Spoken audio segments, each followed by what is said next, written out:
This is Nate, and welcome to Nate's Vintage Rails. Like, share, subscribe, comment down below, follow on Instagram for more, at nates.vintage.rails, links in description box below. And let's get into the video. In this video, I will be discussing Pacific Electric Interurban Car number 4601.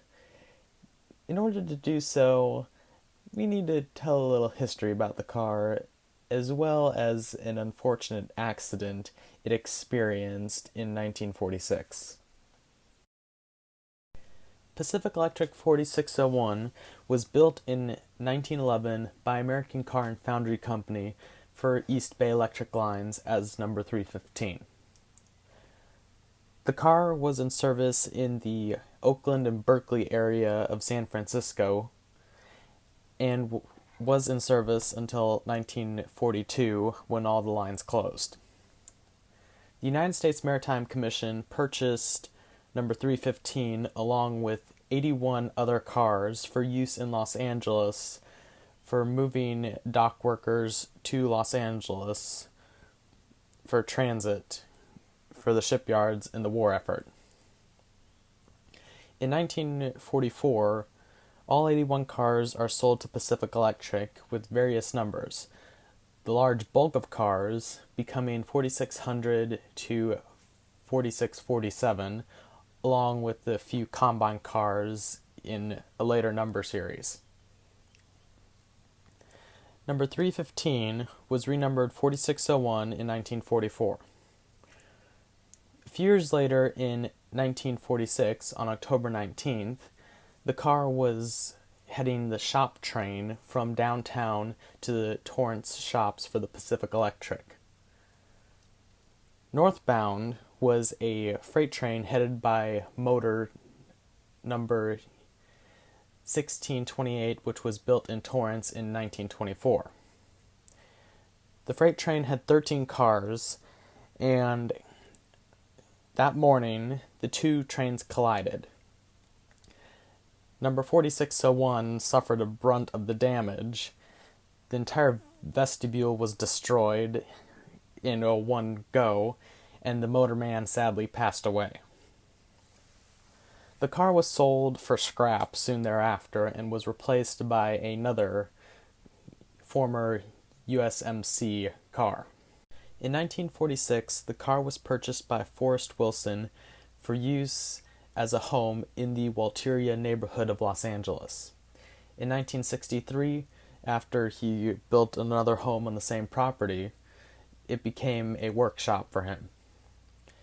He passed away in 1986, and his wife Virginia sold the car to the Torrance Historical Society in 1987 and officially sold it to the city of Torrance for $1.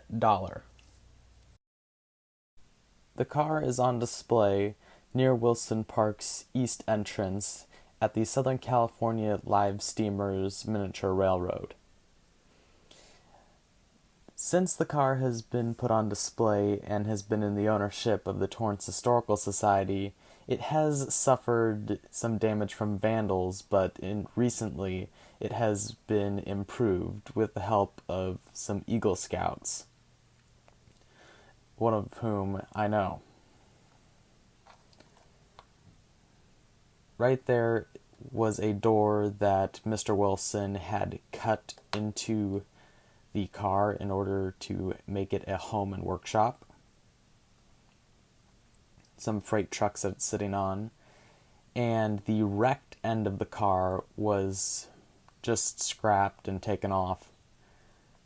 There is some crinkled metal that might be from the wreck. I'm guessing that's from the wreck, but I'm not sure. A lot of the car is in pretty bad shape. And it looks okay, but if you look underneath in the structure, it is a sight. Ugh, it's not a pretty sight, actually. Most of the stuff that's been trying to improve it is repainting it, boarding up the windows with plywood, and adding plants around it. Trying to make it somewhat look more presentable, but it's a far cry from anything that it used to be. There have been efforts to try to restore it. In fact, the sign in front says under restoration, which is a stretch. Also, these stairs underneath are reproduction because when it was used as a home, it was not raised up on any track. It was just on the ground. So, ugh. For a 109-year-old car, what do you expect? It would be nice to see this thing under restoration. Well, it is under restoration, but actually restored is a better word for it. A lot of the small windows and the panes are cracked. And this thing is a long car. Like I said, it's almost 73 foot long and could hold over 100 people on board. And yeah, that's all for this video, and I'll see you next time.